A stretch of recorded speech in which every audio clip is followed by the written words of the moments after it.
कहानी की शुरुआत होती है एसीपी कदम से, जो जयकांत शिकरे के दबाव से परेशान होकर सुसाइड कर लेता है। जयकांत एक गुंडा है जो गोवा के इलाके में अपनी गुंडागर्दी चलाता है और अपने पॉलिटिकल कनेक्शंस का पूरा फायदा उठाता है। कदम की सुसाइड के बाद उसकी फैमिली बहुत परेशान होती है, लेकिन जयकांत के खिलाफ कोई सबूत न होने के कारण वह कुछ कर नहीं पाते। इस बीच सिंघम की पोस्टिंग गोवा में होती है, जहाँ उसका सामना जयकांत से होता है। इससे पहले भी जयकांत का सिंघम से सामना हुआ था, लेकिन तब उस गुंडे को काफी इंसल्ट सहनी पड़ी थी। गोवा में आके जयकांत के एटीट्यूड को इग्नोर करता है, लेकिन जब जयकांत उसको बेइज्जती महसूस करवाता है तो सिंघम उससे टकराने का फैसला करता है। गोवा के पुलिस स्टेशन में सिंघम को पता चलता है कि वहाँ के पुलिस ऑफिसर्स जयकांत से डरकर उसकी मदद करते हैं। सिंघम को एसीपी कदम के सुसाइड की वजह भी समझ में आती है, जो जयकांत के दबाव के कारण अपनी जान दे चुका था। सिंघम कदम के परिवार के दर्द को समझता है और उसके लिए न्याय पाने का संकल्प लेता है। सिंघम के लिए ये पर्सनल भी हो जाता है जब जयकांत उसकी इज्जत को चोट पहुंचाने की कोशिश करता है।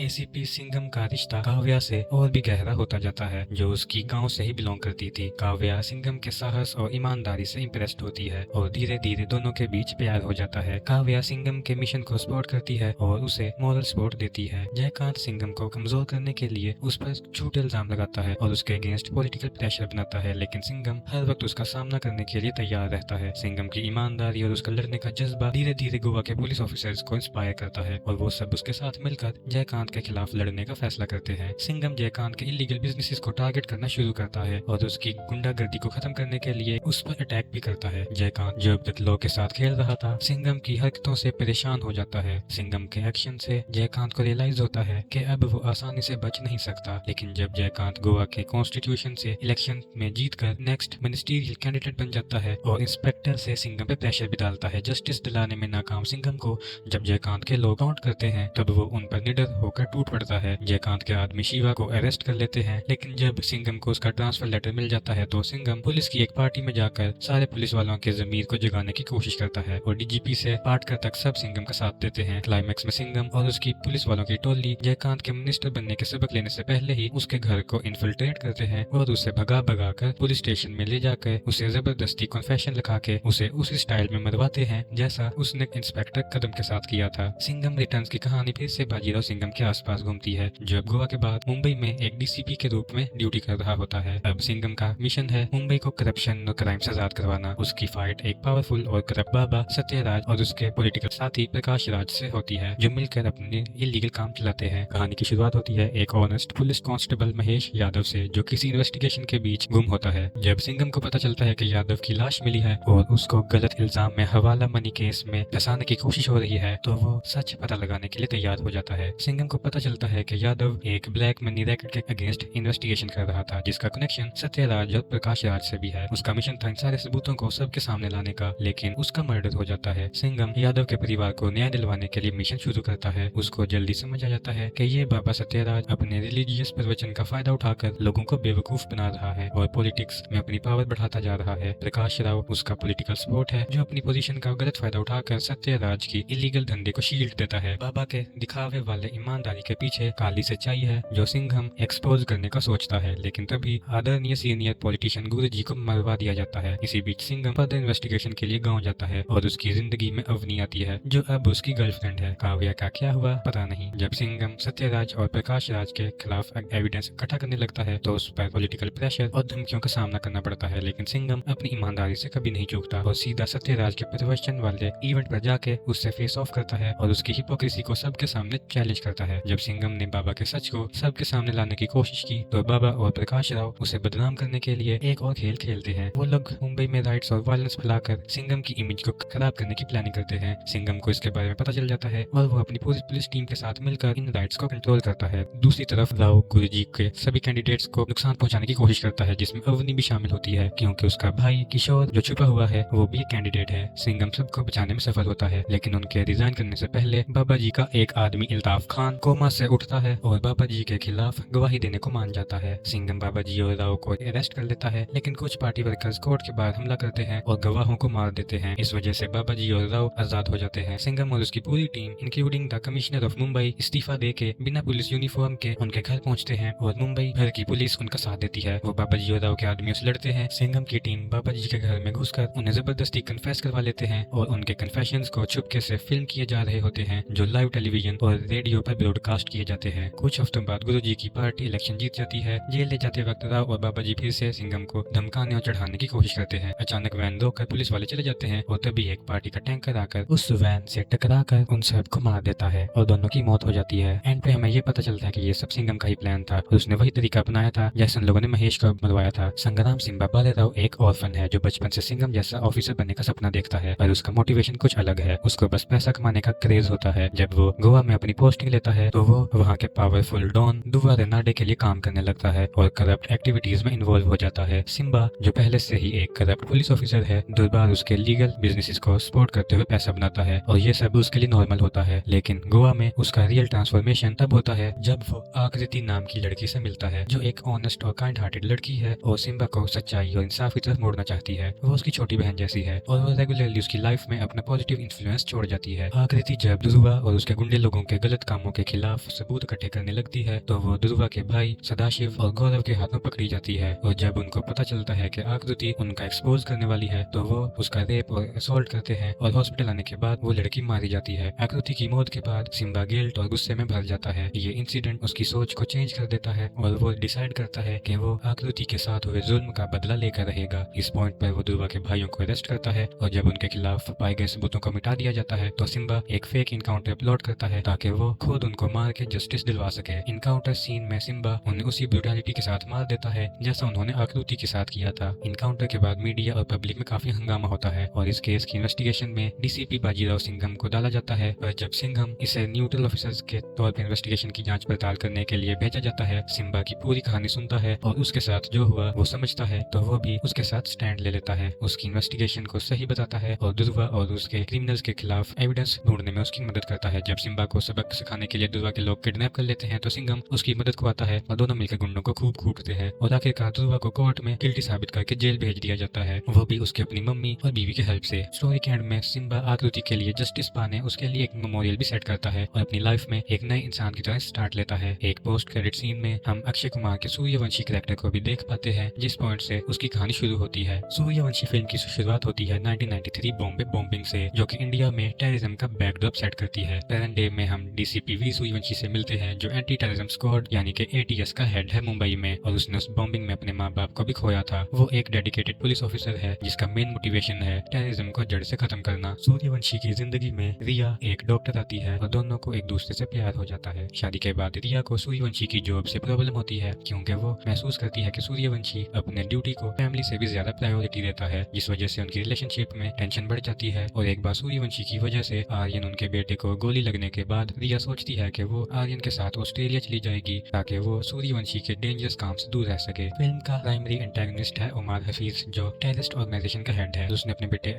रियाज के साथ स्लीपर सेल्स एजेंट्स पूरे इंडिया में भर दिए हैं। फिल्म में हमारे हीरोज के अगेंस्ट बहुत से अटैक्स शुरू होते हैं। डीसीपी सूर्यवंशी को एक्शन में बुलाया जाता है और वो इन स्लीपर सेल्स और उनके प्लान्स के बारे में जानने लगता है। उसकी इन्वेस्टिगेशन उन्हें बिलाल तक ले जाती है जो एक टेररिस्ट है और इस ऑपरेशन के लिए इंपॉर्टेंट इन्फॉर्मेशन रखता है। मारपीट के किसी तरह सूर्यवंशी बिलाल को पकड़ लेता है लेकिन वो टेररिस्ट खुदकुशी कर लेता है बिना किसी इन्फॉर्मेशन को दिए। बिलाल के ड्राइवर जॉन को बैंकॉक से और उस्मानी को भी महाराष्ट्र से पुलिस पकड़ लेती है। उसके जरिए वो मुख्तार अंसारी तक पहुंचता है जो शिवगढ़ में छुपा हुआ था। उसे सिम्बा पकड़ने जाता है। उनके भाग जाने के बाद सिम्बा पता लगाता है कि मुंबई में सीज अटैक्स होने वाले हैं और एनएसजीज के साथ मिलकर सूर्यवंशी उन अटैक से लोगों की जान बचाने से रोक लेता है। लेकिन इसी बीच रियाज और उसकी टीम रिया को पकड़ के उसे बॉम्ब लगाकर ढाल के तौर पर यूज करते हैं ताकि एटीएस हेडक्वार्टर्स पर अटैक कर सकें, जबकि सूर्यवंशी, सिम्बा और बाकी पुलिस ऑफिसर्स को होस्टेज बना लिया जाता है। सूर्यवंशी का दोस्त डीसीपी बाजीराव सिंघम उनकी मदद को आता है। अब वो रिया पर बंदा बॉम्ब डिफ्यूज करते हैं और सभी टेररिस्ट को मार गिराते हैं। वो मुख्तार, रियाज और उसके छोटे भाई रजा को पकड़ लेते हैं जो सिंघम, सिम्बा और सूर्या का मजाक उड़ाते हैं कि वो इंडिया में कई सालों से स्लीपर सेल्स की तरह रह रहे हैं, मुंबई में कई अटैक्स कर चुके हैं, पुलिस उन्हें अभी तक ढूंढ भी नहीं सकी और इस बार भी वो छूट जाएंगे। गुस्से में सिंघम, सिम्बा और सूर्यवंशी उन्हें गोली मार देते हैं जिस तरह मुंबई में शांति वापस आती है। आपको ये वीडियो कैसी लगी हमें कमेंट्स में जरूर बताइएगा। अगर वीडियो अच्छी लगी हो तो लाइक करें और चैनल को सब्सक्राइब करें।